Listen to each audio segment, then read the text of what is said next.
Então, boa noite, pessoal. Eu só não vou conseguir ligar a câmera, doutor, porque eu tive que tirar tô abrindo pelo Safari, aí eu não consigo.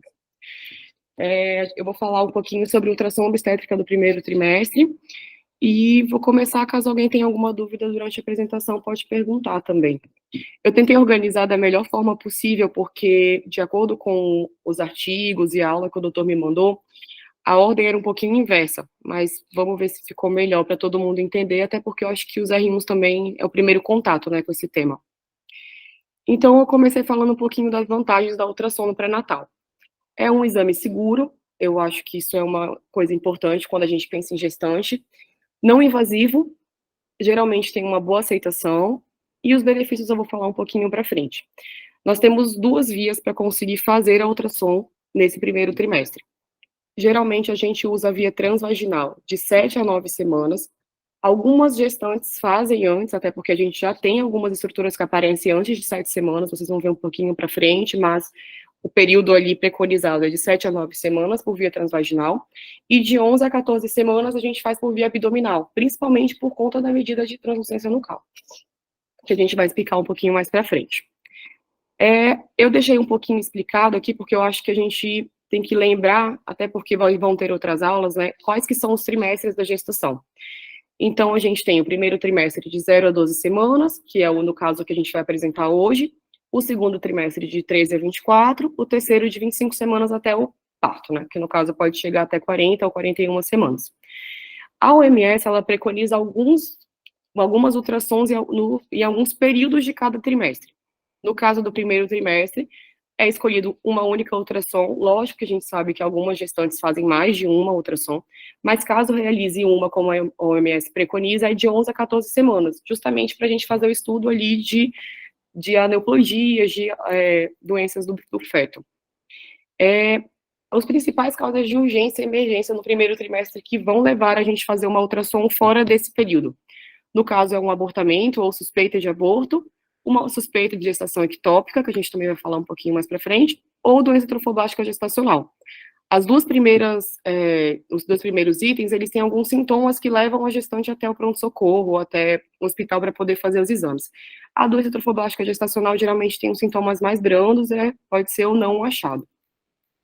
Quais são os objetivos? Então, assim, a partir desses objetivos, a gente vai começar a falar um pouquinho sobre cada um dele e conseguir entender a ultrassom ali do primeiro trimestre. Um dos principais objetivos da ultrassom do primeiro trimestre é estimar a idade gestacional. É o principal período para a gente conseguir ter uma idade gestacional de uma forma mais fidedigna, para saber a data provável de parto e também a idade gestacional que a criança está naquele momento. Visualizar e localizar o saco gestacional por conta de gestação ectópica ou fora do útero. A viabilidade ovular, porque a gente pode ter um saco gestacional que é viável ou não viável, eu vou explicar um pouquinho mais para frente. O número de embriões, que no caso pode ser, eu vou chegar só até gemelar, porque depois de gemelar já é uma coisa mais específica, acho que não cabe na aula.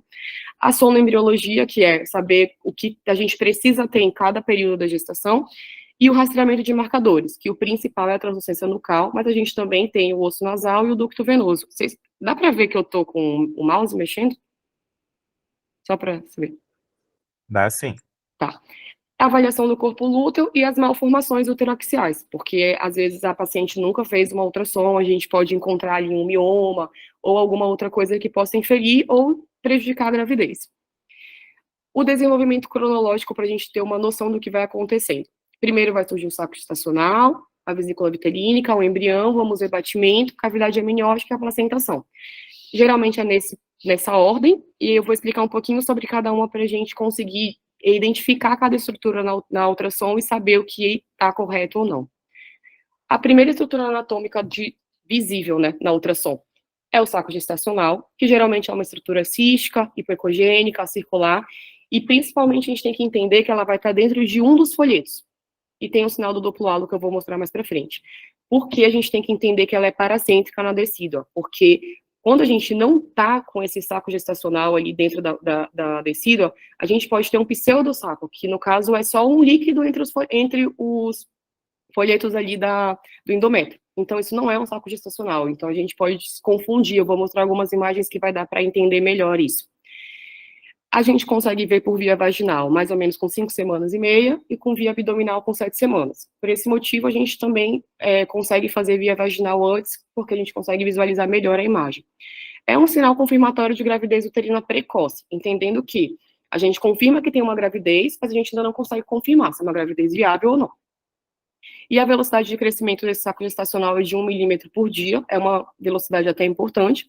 E para vocês entenderem que o beta-HCG da paciente, quando ele está mais ou menos acima de 1.800, a gente já tem que ter um saco gestacional maior que 10 milímetros. Esse diâmetro médio do saco gestacional eu vou falar um pouquinho mais para frente, mas eu deixei só para vocês já irem se habituando, que é uma média aritmética dos maiores planos. É como se a gente fizesse as medidas, por exemplo, do útero, mas no caso a gente vai fazer do saco gestacional. E a média disso, a gente vai ter a idade gestacional. A gente não usa isso sempre, a gente geralmente usa o CCM, a gente só vai usar esse diâmetro médio do saco gestacional quando a gente ainda não tem alguma outra medida como o feto, né, o embrião.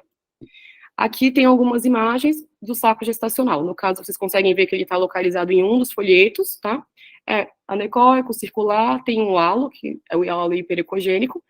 Esse é um saco gestacional bem posicionado, ainda somente um saco gestacional, provavelmente uma gravidez ali com menos de 5 semanas. Novamente, a gente tem um plano sagital e um transversal que não vai mostrar um saco gestacional, e sim um pseudocisto. Se vocês conseguirem entender ou imaginar, ele está no meio dos folhetos, ele não está alocado ou alojado em uma decídua. Então, isso daqui não é um saco gestacional. A forma também muda, mas tem algumas imagens que ele está bem parecido com o saco gestacional. Então, essa localização é importante para a gente conseguir diferenciar o que é pseudo-saco e o que é realmente um saco gestacional. Aqui, novamente, a gente tem um plano sagital mostrando um saco mais ou menos com 4 semanas e meia, por isso que a gente só tem o saco gestacional, sem vesícula vitulínica, embrião, que a gente vai ver mais pra frente. E aqui aparece bem a borda ecogênica, para a gente conseguir ver o halo. Aqui do outro lado, eu vou falar um pouquinho sobre perda gestacional, mas eu só quis deixar para vocês entenderem que essa imagem é um grande saco gestacional, um saco gestacional grande, que ele já deveria ter vesícula vitulínica e embrião. Então, nesse caso, é um saco que a gente chama um saco vazio, né, anembrionado. Então, isso daqui é um indício de perda gestacional. Mais para frente eu vou falar um pouquinho sobre isso melhor, mas só para já irem olhando. A próxima estrutura que aparece é a vesícula vitulínica. Ela vai aparecer a partir da 5ª semana de gestação e ela se degrada. Na verdade, ela não se degrada, é como se ela fosse, surge a parte amniótica, e aí ela vai ser empurrada até ela se fundir com o saco gestacional no final. É um pequeno anel com bordas hiperecogênicas que fica dentro do saco gestacional. Ela começa mais ou menos com 2 milímetros e pode chegar até 6 milímetros. É importante a gente também medir a vesícula vitelina, porque a partir do momento que a gente tem alterações na medida, a gente tem alterações do feto. Eu vou mostrar um pouquinho mais para frente. Geralmente, quando a gente tem vesícula vitelínica, o embrião ele vai ser observado bem próximo da parede. E isso é porque ele fica conectado pelo ducto vitelínico, que às vezes é visível na ultrassom ou não, mas para entender que ele está ligado à vesícula por conta desse ducto, que vai nutrir o embrião até a gente ter a placenta. Então, a que eu falei sobre o saco gestacional. Quando a gente tem um saco gestacional maior que 20 milímetros, sem a vesícula vitelina, então a gente já tem uma chance de 100% de um aborto inevitável. Por isso que aquela imagem lá atrás era como se fosse o saco realmente vazio. E a vesícula vitelina, ela vai confirmar que é uma gestação embrionária, seja intraútero ou fora, mas ela confirma. O diâmetro normal é de 3 a 5 milímetros, e como eu disse, quando a gente tem um diâmetro anormal, a gente tem que pensar ou em óbito fetal ou em anomalias, principalmente síndrome de Down. Então, se ela tiver menor que 3 milímetros no início ali, de 6 a 10 semanas, que já era para ela estar de 3 a 7 ou a 6, e maior que 7 antes das 9 semanas, é como se ela fosse pequena demais num período que ela devia ser maior, e muito grande no período que ela devia ser menor, a gente vai ter que pensar em alguma alteração, seja um óbito fetal, uma anomalia ou síndrome de Down. Então, aqui a gente tem uma imagem de um saco gestacional, que é toda essa parte aqui mais escura, a vesícula vitelina aqui dentro, e o embrião. É como a gente tem uma associação ali a um anel de noivado. Algumas imagens e alguns livros, eles falam sobre isso. Aqui é a mesma coisa, um plano sagital, um saco gestacional, uma vesícula vitelina ali dentro, que ainda não tem um embrião. Pode ser uma gestação ali com menos de 6 ou 7 semanas, que ainda não apareceu um embrião. A gente repete a ultrassom até que a gente consiga ver. Agora, aqui a gente, mesma coisa, consegue ver um pouquinho melhor a região do embrião, que é a ponta do anel, né? e ele bem ligado à vesícula vitelina. Não, nesse caso, não dá para ver o ducto, mas ele provavelmente está aqui para a gente conseguir ter essa nutrição do embrião. Agora aqui é quando a gente tem aquelas alterações que eu citei. Um saco gestacional grande com uma vesícula vitelina pequena. Então, quer dizer que esse saco gestacional já está maior, é porque a gravidez está, teoricamente, adiantada. Se a gente for fazer as medidas, vai ter um número maior de semanas. Então, a vesícula vitelina já deveria estar maior. Se ela está pequena, a gente tem que pensar ou em óbito fetal ou realmente em aneuplogias. E aqui é o contrário, é um saco gestacional menor com uma vesícula vitelina grande. Então, por isso é importante a medida tanto do saco gestacional quanto da vesícula vitelina. Se eu estiver falando rápido, vocês avisem, gente, falo rápido. O embrião. O embrião, ele vai, como eu já mostrei ali atrás, é um espessamento focal que vai ficar em cima da vesícula vitelínica e é como se fosse um anel de noivado, é o diamante do anel de noivado. Acontece por volta de 5 semanas, a partir da data da última menstruação, e quando a gente tem um embrião, geralmente a gente consegue ver atividade cardíaca, que deve ser vista a partir da 6ª ou 6 semanas e meia, por via abdominal. O tamanho também aumenta rapidamente, cerca de 1 milímetro por dia, e a medida do embrião, a principal medida do embrião, né, porque existem outras, é o comprimento cabeça-nádega, que a gente vai ver um pouquinho mais para frente como que faz esse comprimento, mas ele é visto em milímetros e ele é basicamente a distância mais longa em linha reta, da extremidade cranial até a extremidade caudal. E essa é a avaliação mais precisa para a datação da gravidez. Então, quando a gente, mesmo que a gente faça a medida do diâmetro do saco gestacional, quando a gente ainda não tem embrião, aquela medida ela não vai conseguir nos servir para, por exemplo, ver uma data provável de parto. A gente geralmente usa a CCN, que é o comprimento cabeça-nádega. E o embrião ele vai se desenvolver dentro da cavidade amniótica, enquanto a vesícula vitelínica vai ficar fora da cavidade. É por isso que ela, com o tempo, ela desaparece, digamos assim, porque ela vai ser empurrada pela cavidade amniótica até ela se fundir. Com 6 semanas, o embrião ele vai ter o formato de um grão de arroz. Ele é um fino cilindro, sem partes do corpo distinguíveis. A partir que a idade gestacional vai aumentando, vocês vão ver um pouquinho lá na frente da sonoembriologia, que vai aparecendo em cada semana, a curvatura corporal vai ter uma delimitação clara da cabeça, do tórax, do abdômen e das extremidades, que eles chamam de bala de gelatina de urso, ou gummy bear. Vocês vão ver um pouquinho as imagens aqui na frente também. Aqui é uma imagem com um saco gestacional com um embrião de 1,8 milímetros. Então, é um embrião ainda com menos de 6 semanas, que está ali parecendo um grão de arroz. Novamente, aqui, ele também é semelhante a um grão de arroz, e a gente vai fazer, esse embrião a gente consegue fazer a medida já do comprimento cabeça-nádega. E, a partir daí, a gente vai estimar a idade gestacional. Eu vou explicar um pouquinho também lá na frente, na datação, como a gente consegue fazer. Geralmente, as máquinas de ultrassom hoje já fazem automaticamente. Mas, caso a gente precise, eu vou dar uma explicada também. Esse daqui já é um embrião com uma idade gestacional maior, então a gente já começa a conseguir delimitar ali o que é crânio, o que é cauda, e aqui ainda tem vesícula vitelina, e a gente consegue ver o saco gestacional e o embrião que está aqui. A gente vai fazer novamente a medida para conseguir a idade gestacional cabeça-nádega. E esse embrião aqui, já de 10 semanas, a gente já tem uma definição clara do que é cabeça, do que é tórax e das extremidades. Mesmo que não sejam bem definidos as extremidades, a gente já consegue saber que as extremidades estão presentes. Então, aqui a gente consegue ter uma medida também clara. Geralmente, a gente usa essa datação do comprimento cabeça-nádega até no primeiro trimestre, até o final do primeiro trimestre, 12 semanas de gestação. Mas eu também vou explicar um pouquinho para frente que existem outras medidas que podem ser usadas. Mas a principal é essa.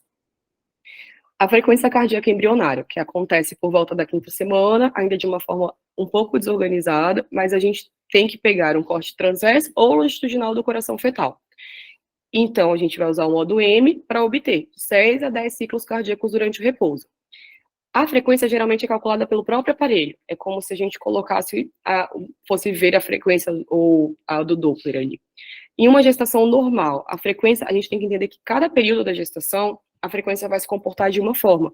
Quando ela está fora desse padrão, a gente tem que se preocupar com alguma alteração do feto também. Então, é importante saber que a frequência ela começa em torno de 100 a 115, ela vai subir até 8 semanas, chegando até 170 batimentos, e após a 9ª até a 12ª, ela estabiliza ali entre 135 e 140 batimentos.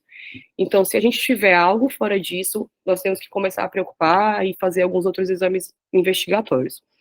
Eles preconizam que é normal de 70 a 178 por conta dessa alteração. Mas é bom saber o que acontece em cada semana realmente para poder ter uma noção correta do que a gente está com no normal ou alterado. Aqui é um corte que a gente conseguiu ver, ele pegou certinho na região longitudinal, e a gente consegue ver que o próprio aparelho fez a medida da frequência, e a gente tem as ondas corretas, chegando sem fazer nenhum tipo de alteração também de amplitude, que é importante a gente ver.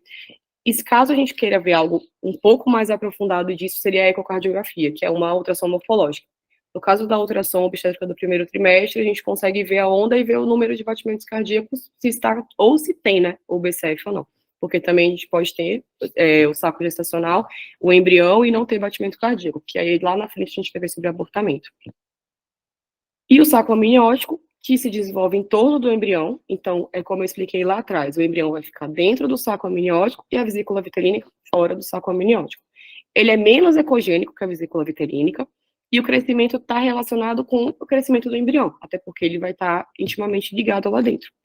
Mas a gente tem que entender que o tamanho do saco amniótico ou o tamanho da vesícula vitelínica nunca vão ser usados para datação. Eles só são usados para documentação de que o desenvolvimento está normal do feto. Seja com a vesícula vitelina menor ou maior, como a gente viu lá atrás, mas ele não é usado para datar a gestação, somente para falar sobre o desenvolvimento. E esse saco, de acordo com que o feto vai crescendo, o saco também vai aumentando, até essa vesícula se fundir com o saco gestacional aqui fora, e a gente vai ter a placentação, que é quando a gente consegue começar a ser nutrido não mais pela essa vesícula, e sim pela placenta. Aqui foi o que eu falei para vocês sobre cada período. De 5 a 6 semanas, a gente tem que ter saco gestacional e vesícula vitelina. De 7 a 8, o embrião ainda é um embrião alongado, pode ser em grão de arroz. Pode começar a aparecer o gumipê, mas é mais comum que ele seja um saco de arroz. E ele é maior do que a vesícula vitelina. E como a gente viu lá atrás no BCF, ele tem que ser maior do que 100 batimentos por minuto. Ele tem que estar ali entre 115 e 130. E já começa a aparecer o polo cefálico. Com 8 a 9 semanas, a gente já tem os brotos dos membros, a cabeça vai ser maior do que o tórax, do que o corpo, né? Vamos ver movimentos corporais, e o comprimento já vai estar ali de 15 até 22 milímetros. De 9 a 10 semanas, a vesícula vitelina vai diminuir ainda mais, porque vai aumentar tanto, aqui como eu expliquei, vou voltar, tanto o saco amniótico, como começar a placentação. Então, essa vesícula ela vai diminuir. E a gente tem que entender que nessa região aqui, de 9 semanas até 11 semanas, vai aparecer como se fosse uma herniação fisiológica abdominal, porque a onfalocele, ela pode ser fisiológica, se ela acontecer até 12 semanas, ou pode ser patológica, como eu vou explicar lá na frente. Então, só para a gente não dar um diagnóstico de algo patológico, sendo que ainda é fisiológico. E também nessa época de 9 a 10 semanas aparecem as anomalias de tubo neural. Com 10 a 11 semanas, a gente já vai ter ossificações, vai aparecer mandíbula, maxila, os membros vão estar bem mais definidos e vai aparecer a região vertebral. E ali também tem a herniação fisiológica abdominal, que é um falocele, que até 12 semanas, geralmente, ela desaparece. Quando a gente chega em 12 semanas, a gente já tem um desenvolvimento completo. A cavidade amniótica já está bem desenvolvida e a placentação já iniciou. Então, nessa época de 12 semanas é quando a gente já passa para o segundo trimestre e já, inclusive, muda os tipos de medidas, caso a gente queira saber de peso fetal, idade gestacional. Então, no primeiro trimestre, essas são as principais alterações em cada época, em cada semana gestacional, né? Para a gente conseguir saber o que está dentro do padrão ou não. E aí, agora a gente vai falar um pouquinho sobre o outro objetivo, que é visualizar e localizar o saco gestacional. Como a gente já sabe quais são todas as estruturas, já conseguiu ver, a gente vai começar a falar agora do que está correto ou errado. No caso, a gente tem que entender que a gente tem uma provável gravidez tópica quando a gente tem uma estrutura semelhante ao saco gestacional intrauterino, mas a gente ainda não vê vesícula vitelina no embrião. Então, é como eu falei. Então, quando não tem vesícula vitelina ou embrião, é uma provável gravidez tópica. O saco gestacional está ali, a gente repete a ultrassom para ver se ele vai continuar desenvolvendo. Uma gravidez tópica definida é quando a gente tem o saco gestacional com vesícula vitelina ou embrião. Então, a gente definiu que existe uma gravidez tópica. Provável gravidez ectópica é quando a gente tem um útero vazio e tem uma massa anexial. Isso quer dizer que essa massa pode ser o saco gestacional, pode ser um embrião, pode ser isso, mas a gente não consegue definir. Então, a gente não define que é uma gravidez ectópica, a gente faz como, lauda como se fosse uma provável gravidez. A gente define a gravidez ectópica quando a gente tem saco gestacional com embrião ou vesícula. Aí sim a gente pode definir que é uma gravidez ectópica realmente. E uma gravidez em local indeterminado é quando a gente tem um beta-HCG acima do nível, sem evidência de saco gestacional. A gente não consegue determinar o local que está o saco, seja ali na trompa ou em qualquer outro lugar. Então, ali é um local indeterminado. Aqui eu vou falar um pouquinho sobre prenese ectópica, que é uma das urgências que podem aparecer para a gente, né? Então, a prenese ectópica, a definição básica é quando está a gravidez ou a prenese localizada fora do sítio habitual da implantação do ovo. Acontece a uma a cada 200 gestações, mas tem tido um aumento progressivo por conta das fertilizações. Então, eu vi algumas literaturas que já chega até 4 por 200 gestações, isso é bastante coisa. A localização geralmente é na tuba, 90%, mais comum na região ampular, depois no istmo e depois intersticial. A gente consegue definir isso na ultrassom a partir do momento que ainda está íntegro. Quando ainda a gente não tem mais uma gravidez ectópica íntegra, por vezes a gente não consegue definir o local que esse saco gestacional, esse embrião se localizava. E os sinais geralmente são, na ultrassom, é uma massa homogênea ou cística na região amexial adjacente ao ovário e se deslocam separadamente. É como se a gente visse o ovário, mas visse aquela massa ali também. Essa massa, ela pode ser bem definida, como se fosse um saco gestacional, um embrião, ou só uma massa mesmo, que é como eu vou mostrar na ultrassom. A massa com o anel hiperecogênico ao redor do saco gestacional também é descrito como sinal da rosca, é como a gente vê o saco gestacional e vê esse anel, que é o halo. Ou a gente pode ter também a presença do saco gestacional com polo fetal e atividade cardíaca. Aí, isso daí é uma gravidez extrauterina viável, definida. E quando a gente tem somente um saco gestacional sem atividade cardíaca, é uma gestação extrauterina inviável. Então, a gente tem essas definições, e aqui nas imagens a gente consegue ver bem essa região aqui como o sinal da rosca, realmente bem parecido, a definição é bem clara. E aqui da direita, a gente vê uma gestação ectópica tubária, mas a gente vê uma massa, a gente não consegue definir se é realmente um saco gestacional, se tem embrião ou não. Então, é uma massa cinária, ela é uma massa não homogênea. Então, ela se enquadra como uma gravidez ectópica não definida. A gente consegue definir quando a gente vê o saco gestacional. Eu não encontrei nenhuma imagem boa sobre gravidez ectópica com a rota, porque realmente fica um pouco difícil já de visualizar no ultrassom, mas também existiria essa opção. E a gravidez ectópica é uma das urgências, e a outra é a viabilidade da gravidez, que no caso é o abortamento.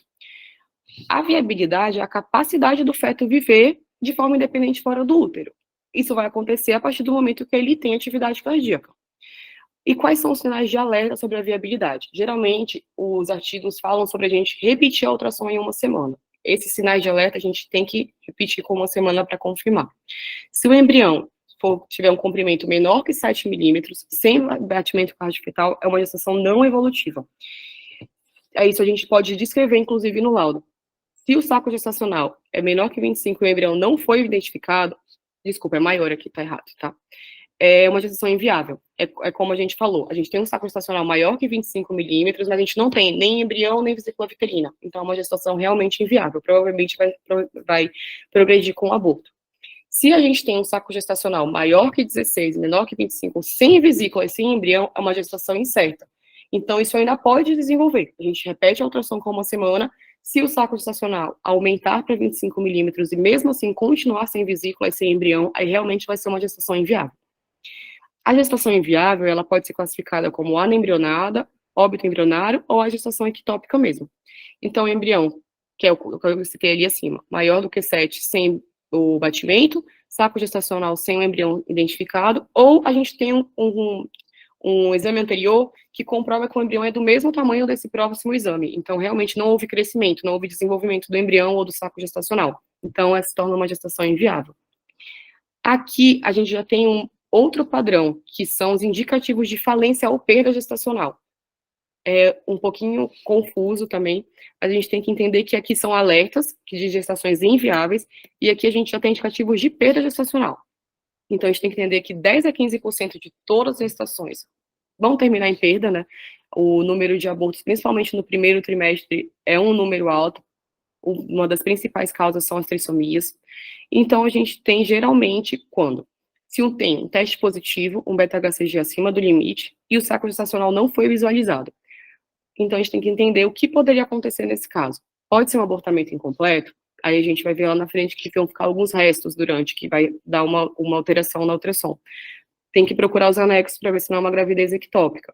Ou também pode ser uma gravidez intrauterina muito incipiente, porque faz a ultrassom com uma idade gestacional muito menor. Então, ainda não deu tempo de nem ter saco gestacional ou embrião, então a gente repete.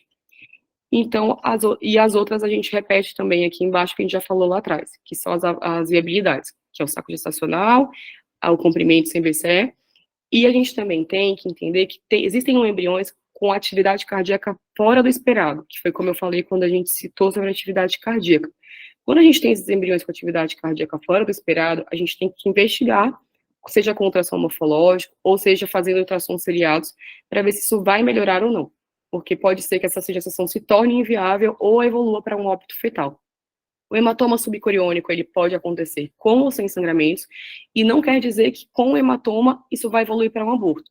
Então, dependendo do tamanho do hematoma, da forma como ele se comporta, localização, a gente também continua fazendo ultrassons seriadas, a obstetra faz as medidas, e a gente vai vendo a evolução da gravidez, se ele vai evoluir para um aborto ou se não. E também tem a relação da aparência normal do embrião. A gente vai ver lá atrás na translucência nucal, pacientes com anencefalia, ou até pacientes com alteração do osso nasal. Isso são aparências anormais que podem dizer para a gente que são indicativos de falência ou perda.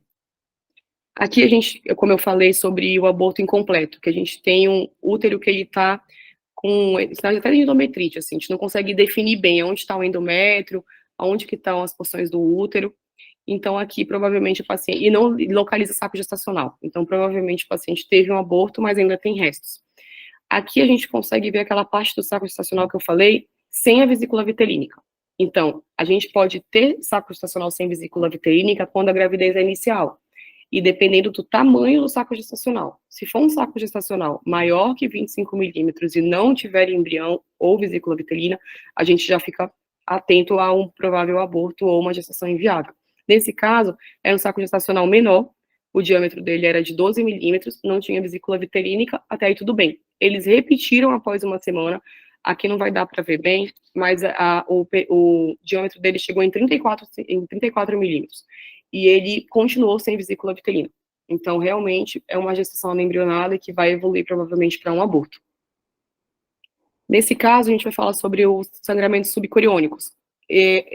No caso desse artigo, os dois pacientes que tiveram esse sangramento evoluíram para uma gestação ok, não teve nenhum tipo de aborto. Então, só para dizer que o tamanho do sangramento não condiz com a probabilidade de ser um paciente que vai ter um aborto ou não. No caso, é um sangramento subcoriônico pequeno, aqui, tive o saco gestacional, ainda bem, e nesse caso é um sangramento bem importante. E esse paciente, esse aqui tem o feto, e mesmo assim a gente conseguiu evoluir para uma gestação viável, nos dois casos, com as medidas da obstetrícia. Então a gente tem que identificar o sangramento, classificar, para poder fazer as medidas e realmente não evoluir para um óbito fetal ou um aborto mesmo. E eu coloquei um pouquinho sobre mola. A mola parcial, a gente vai ter um espessamento focal com as áreas císticas. Pode ter um embrião ou não. Nesse caso, desse artigo, eles têm a região da mola, tem uma região que pode ser um embrião ou um resto embrionário, eles não conseguiram definir. Então, no caso, a gente consegue ver que a gente não tem uma definição perfeita do útero, tem essas imagens císticas, e a gente não consegue definir o embrião. Então, a gente já tem que pensar em mola parcial. Já a mola completa, o conteúdo fica totalmente ecogênico. Tem algumas áreas císticas, mas não faz aquele padrão de cacho de uva bem característico. Então, assim, é uma imagem que para a gente ter uma ideia do que é, mas acontece, acho que até em uma grande quantidade nos pronto-socorros também. E os sinais diagnósticos de perda precoce no primeiro trimestre, a gente já falou um pouquinho, é só para repetir tudo, para deixar como se fosse um resumo. E avaliação da idade gestacional. A gente, no primeiro trimestre, usa geralmente de 10 a 13 semanas e 6 dias para estabelecer a idade gestacional com precisão, porque é quando o feto já apresenta aquele aspecto que tem o crânio definido e a cauda definida, a gente consegue fazer a medida de uma forma correta.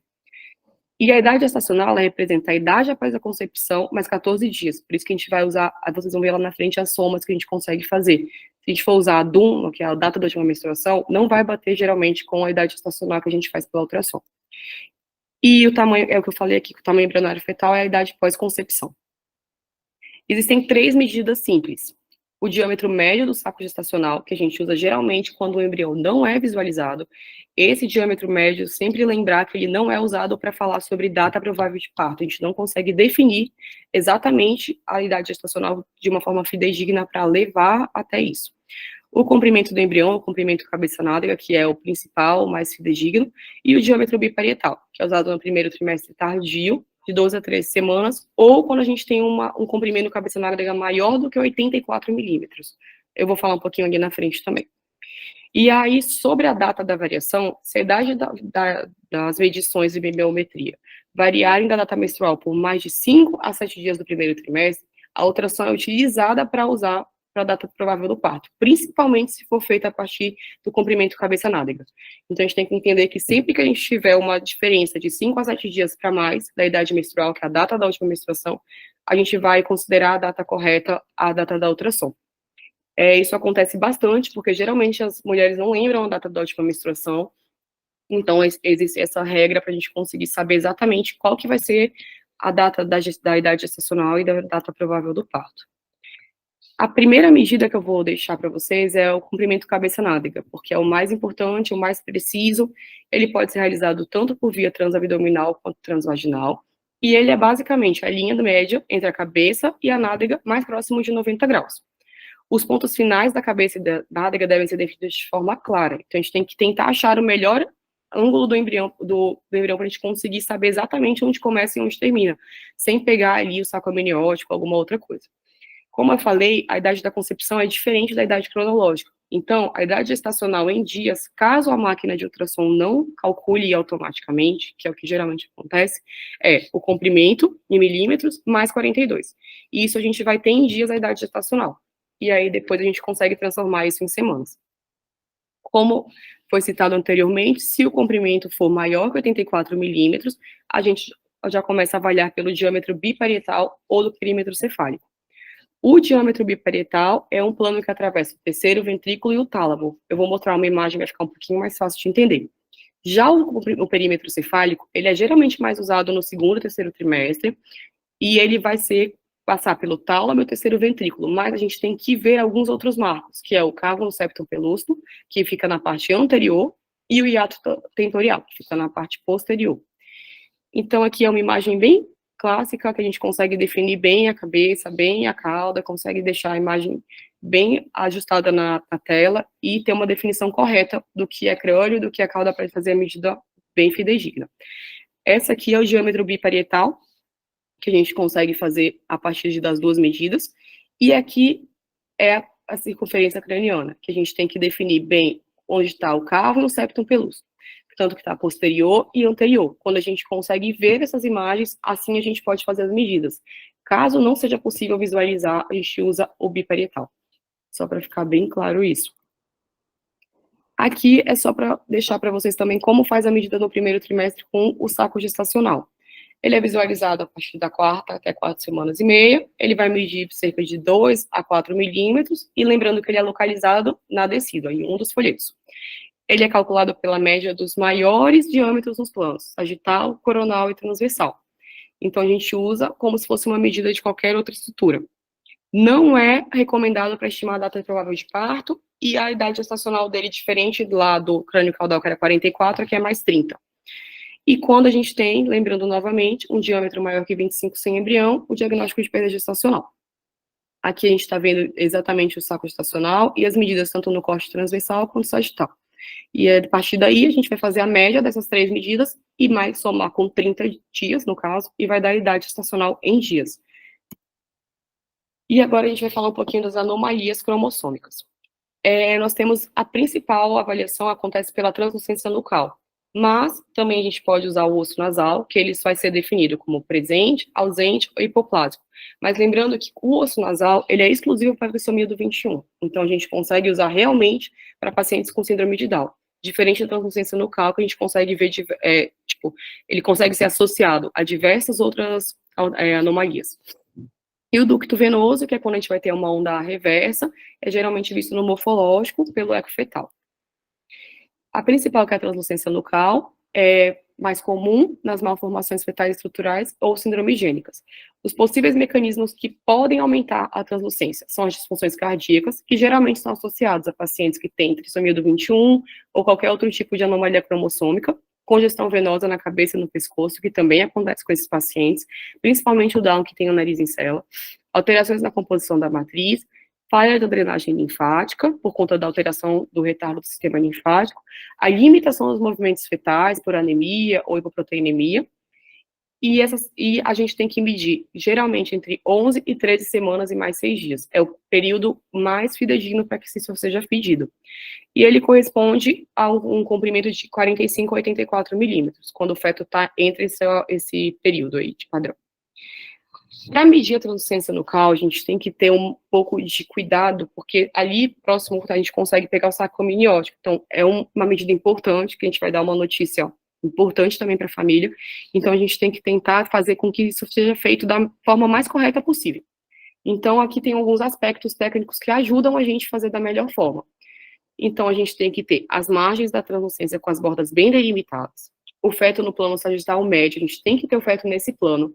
Ele tem que ocupar a maior parte da imagem, a cabeça em posição neutra, o feto observado longe da membrana amniótica, para a gente não pegar a membrana e tratar como se fosse a região da translucência. Os clippers em forma de mais, né? As barras orientais colocadas na linha da translucência e os clippers colocados perpendicularmente ao eixo longitudinal do feto. E a gente tem que medir no espaço onde a translucência é mais larga. A gente sempre vai usar o percentil 95, se tiver maior que o percentil 95, a gente tem alguma alteração, mas ele deixa aqui eu deixei alguns padrões para cada comprimento, porque pode alterar. Então, o ponto de corte de quase todos os artigos é que não seja maior que 3 milímetros. Então, aqui é uma imagem, digamos, em 3D, para a gente ter noção do que a gente vai medir, e agora a gente vai conseguir ver na imagem da ultrassom.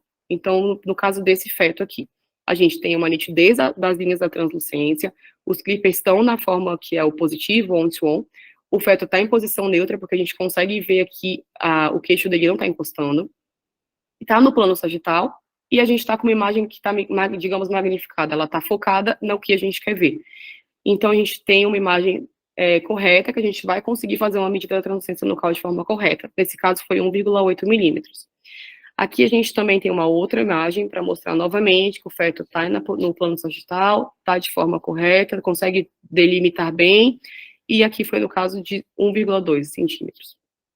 E aqui no caso, é a mesma coisa, o feto está no plano sagital, ele está na posição correta, a magnitude correta, conseguimos delimitar bem, mas a gente tem uma translucência nucal para, no caso desse paciente, o comprimento crânio-caudal e a idade gestacional aumentado, que seria até 2,1. Aqui eu só deixei um pouco exemplificado sobre o osso nasal, que ele pode ser ausente ou hipoplásico. Nesse caso aqui, o osso nasal está presente, a translucência nucal está aqui, está normal. E no caso desse paciente, a gente tem um osso hipoplásico, que provavelmente ele possa ter algum tipo de aneuploidia ou trissomia. E algumas malformações maiores. Eu não vou entrar em detalhes nessas malformações, porque são muitas e são bem específicas, mas só para vocês saberem que existem. E a principal aqui, no caso do primeiro trimestre, a gente pensar na onfalocele, porque ela pode ser fisiológica, mas ela também pode ser patológica, seja só uma onfalocele grande, ou ela aparecer na pentalogia de Cantrell. Aqui, nesse caso, é um feto de 11 semanas, que a gente consegue ver claramente que ele tem uma anencefalia. E nesse caso aqui do paciente, do fetinho da direita, ele tem uma onfalocele bem importante. Além disso, ele tem os outros achados da pentalogia, mas aqui eu queria focar nessa região, porque ele já passou da idade gestacional de ter uma coisa fisiológica, e além disso, é o importante. Então, aqui nesse caso, não é fisiológico e sim patológico. E para terminar, a gente vai falar um pouquinho sobre a gemelaridade, que é um dos últimos objetivos da ultrassom do primeiro trimestre. Então, só para entender um pouquinho, a gente pode ter fetos dizigóticos e monozigóticos. Os dizigóticos, eles são fetos que têm 2 óvulos e que 2 óvulos vão gerar 2 fetos. Os monozigóticos, um único óvulo vai gerar 2 fetos. E além disso, a gente vai ter os fetos monocoriônicos, monoamnióticos, diamnióticos e dicoriônicos. O que é o monocoriônico? É quando a gente tem somente uma placenta. E quando a gente tem um feto monoamniótico, somente uma bolsa. Geralmente, esses fetos são obrigatoriamente idênticos. Quando a gente tem um feto monocoriônico e diamniótico, uma placenta e duas bolsas. E quando a gente tem o dicoriônico e diamniótico, são duas placentas e duas bolsas. Aqui eu deixei, assim, para a gente ter uma noção, que os dizigóticos são sempre dicoriônicos e são os mais comuns. Os monozigóticos, podem ser monocoriônicos, diamnióticos, então eles podem ser um único óvulo que gerou dois fetos, que podem ter uma única placenta e duas bolsas, ou duas placentas e duas bolsas. E o principal na ultrassom é a gente saber os sinais. Então, quais são os principais sinais dos fetos monocoriônicos ao sinal do T e dos dicoriônicos ao sinal do lambda.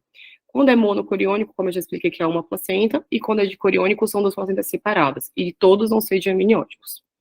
Então, a gente vai ver aqui que os dicoriônicos e diamnióticos, eles são dois sacos gestacionais com membrana espessa que vai dividir os dois sacos. Isso vai gerar o sinal do delta, que pode ser chamado também de lambda ou duplo pivô. Em cada saco, a gente vai encontrar uma vesícula vitelina e um embrião. Caso a gente não encontre, isso é um sinal também de que possa ter um aborto ou uma gestação inviável de algum dos fetos. Quando é monocoriônico e diamniótico, a gente vai ter um único saco gestacional, mas cada embrião tem o seu saco amniótico e vesícula. E a membrana que vai dividir, ela é mais fina e vai ter uma inserção em T, na placenta partilhada. E aí a gente vai ter o sinal do T. Então, aqui é bem clássico um feto dicoriônico e diamniótico, com dois fetos, duas vesículas uterínicas, aqui dá para até ver o saco amniótico, e aqui é o sinal que a gente consegue ver, que é o sinal do lambda. No caso aqui do lado é um paciente monocoriônico e diamniótico, e a gente também consegue ver o sinal bem claro, essa imagem tem até o asterisco aqui para identificar exatamente aonde que tá os sinais. Além disso, a gente tem também os pacientes que são monocoriônicos e diamnióticos, mas quando eles estão na umidade estacional menor, a gente não consegue ver essa divisão. Nesse caso aqui, a gente tem duas vesículas uterínicas e uma única placenta e não tem nenhum sinal. E os monocoriônicos e monoamnióticos é um único saco amniótico, então também não vai ter nenhum sinal, o paciente vai ter somente uma placenta. Então, assim, a conclusão que eu deixo aqui é um passo importante para a gente avaliar a gravidez. Ela confirma a gravidez, além de confirmar, ela vai dizer se a gravidez é viável ou não viável, e além disso vai dizer se a gravidez é intrauterina ou fora, e vai dar a datação precisa. Então, a ultrassom no primeiro trimestre ela é imprescindível para a gente ter uma data precisa, principalmente para a data do provável do parto. Aí a gente consegue ver também quais são as mudanças que ocorrem, para a gente saber se a gravidez está normal, ou se elas podem ser detectadas por uma outra ultrassom, se tem algum que seria. E também tem que ter noção dessas etapas sequenciais do desenvolvimento, que surge o saco gestacional, depois a vesícula vitelina, o embrião, e por fim, a gente chega na placentação. Até para a gente saber o que está acontecendo e se isso tem alguma alteração. E eu acho que esse conhecimento foi o que eu tentei deixar de mais básico para a gente conseguir diferenciar uma gestação do que é normal e do que é anormal, do que tem algum sinal de alerta ou não. E é isso, são as referências. Parabéns, Stephanie. Obrigada, doutor. Se alguém Muito tiver boa, alguma sua dúvida. aula, muito boa mesmo. Gente, que dia fantástico hoje, né? A aula do Bernard lá, a aula do Dr. Lohan e agora da Stephanie, muito boa, muito boa. Olha, e tem algumas dicas, assim, no dia a dia, falando sobre gravidez ectópica. Outra vez eu estava lá em Paragominas, lá no Paragominas do Akira, aí a paciente não tinha feito xixi, aí ela estava com a bexiga cheia, eu não conseguia olhar direito o útero dela, nem o... Aí, puxa, aquilo me deixou ansioso. Aí eu falei, não, vai lá, vai lá. Quando ela fez xixi e voltou, tu acreditas que foi só colocar o ultrassom a gente encontrou o feto? Só que ele não estava dentro do útero, né? Então é importante, quando for fazer o ultrassom transvaginal para detectar a questão da gravidez, e no caso, se for numa urgência e emergência, é muito importante pedir para a paciente urinar, porque senão tu não consegue ver nada. Verdade. Outra coisa, eu achei muito bacana você ter falado lá sobre, voltando a falar o que a gente estava discutindo sobre o modo M.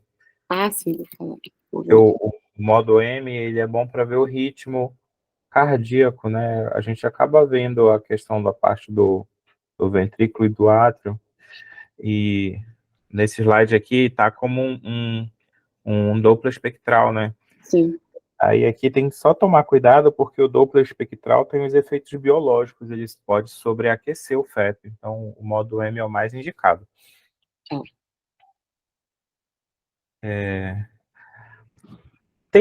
Tem uma... Eu estava falando sobre a medida do biparietal, Ah, tá aqui, doutor. né? Aqui. Esse aí. Essa imagem de baixo aí que tu tá mostrando, que tá perto do filoiola, Sim, aqui. quando ela forma essa setinha aqui, com o eixo branco e as pontas meio pretas, ela aponta para o occipício. É aí que tu vai medir, Uhum. porque na hora a gente não atenta muito para as estruturas que tá lá. Às vezes isso é uma boa cola para a gente. E quando for fazer o diâmetro biparietal, para não ficar muito... ter uma variação muito grande, a gente faz da parte interna do parietal até a parte externa da outra lâmina. Isso dá uma fidedignidade maior, porque foi assim que foi feito os estudos. Entendi. Beleza? Alguém tem alguma colocação para fazer? Akira, eu tenho que te agradecer aí, porque ficou muito boa a aula da Stephanie e ela me falou que... Tem que agradecer a Akira também. Eu não fiz nada, pô, só mandei ela fazer uma troca. Só troquei o que eu queria. Só fiz a troca, que eu achei que ia ficar melhor pro pessoal entender, senão o pessoal ia voar. Ficou muito top, muito top. Eu já falei para vocês que eu não duvido o quanto vocês são inteligentes. Caramba, eu estou muito feliz por essa dinâmica que a gente está fazendo aqui. Mais tarde, quando essa aula cair na gravação lá do Drive, eu vou separar ela, tá, da outra aula do Lohan, e vou mandar os links para vocês. Ela vai servir muito também para consultar depois, tá bom? Tá ok, doutor. Muito obrigado, Stephanie. Alguém ainda tem mais Obrigada a alguma vocês. coisa para falar ou a gente vai encerrando? Já é 10 horas da noite, hoje foi pesado. Cara, eu só queria agradecer a todo mundo e assim, pô, vocês precisam sempre se manter estimulados e continuar o ano inteiro assim. Espero que ninguém deixe a peteca cair, só isso. Minha mensagem é essa. Obrigado aqui. Valeu, um abraço para vocês, boa noite para todos. Gente, então, muito obrigado. Tchau, tchau. Boa noite a todos. Boa noite. Obrigado, boa noite. Até a próxima. Até. Até. Tchau, Bernardo.